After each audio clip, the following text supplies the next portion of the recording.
പ്രശസ്തമായ മറയൂർ ശർക്കര അന്യം നിന്ന് പോകുന്ന സാഹചര്യത്തിൽ കർഷകർക്ക് നല്ല വില ലഭിക്കാനും വിപണിയിൽ വ്യാജ ശർക്കരയെ അകറ്റാനും മറയൂർ സഹകരണ ബാങ്കിന്റെ ഫാക്ടറി പ്രവർത്തന സജ്ജമായി.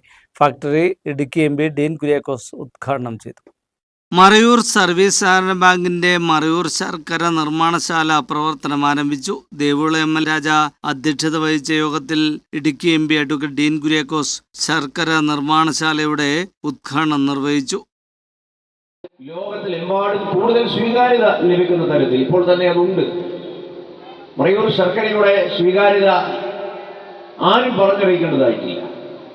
ഇനി അതിനപ്പുറത്ത് എന്തെങ്കിലും കലർപ്പുകൾ ഒക്കെ ഉണ്ടാകുമ്പോഴാണ് ആ തരത്തിലുള്ള ചർച്ചകൾ ഉണ്ടായിട്ടുള്ളത്. പക്ഷേ അതിനപ്പുറത്ത് ഈ മണ്ണിന്റെ മണമുള്ള, ഈ മണ്ണിന്റെ ഗന്ധമുള്ള, ഈ മണ്ണിൽ വിളയിക്കപ്പെട്ട കരിമ്പ്, അതിൽ നിന്ന് വിളയിച്ചെടുക്കുന്ന പാനീയം കൊണ്ട് ഉൽപ്പാദിപ്പിക്കുന്ന ശർക്കര, അതിന് കൂടുതൽ വിപണന സാധ്യതകൾ ലഭിക്കുക വഴി തീർച്ചയായും ഈ പദ്ധതി കൂടുതൽ പ്രയോജനത്തിലേക്ക് കടന്നു പോകുമെന്നുള്ള കാര്യത്തിൽ സംശയമില്ല.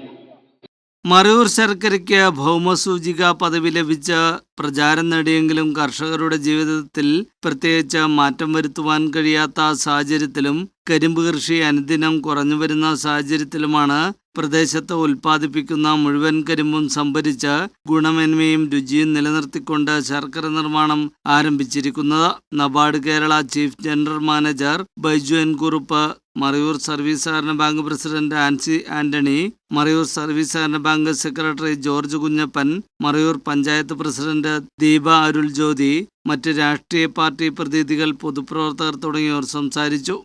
മറയൂർ മേഖലയിലെ കർഷകരുടെ കരിമ്പ് ശേഖരിച്ച് ഇതിൽ നിന്നും വിവിധതരം ശർക്കരകൾ, ജ്യൂസ്, ശർക്കര തേൻപാഹു, മിഠായികൾ, ചോക്ലേറ്റുകൾ, ശർക്കര വരട്ടി എന്നിവ ഉൽപ്പാദിപ്പിച്ച് വിപണിയിലെത്തിക്കുവാനാണ് സഹകരണ ബാങ്ക് ലക്ഷ്യം വയ്ക്കുന്നത്.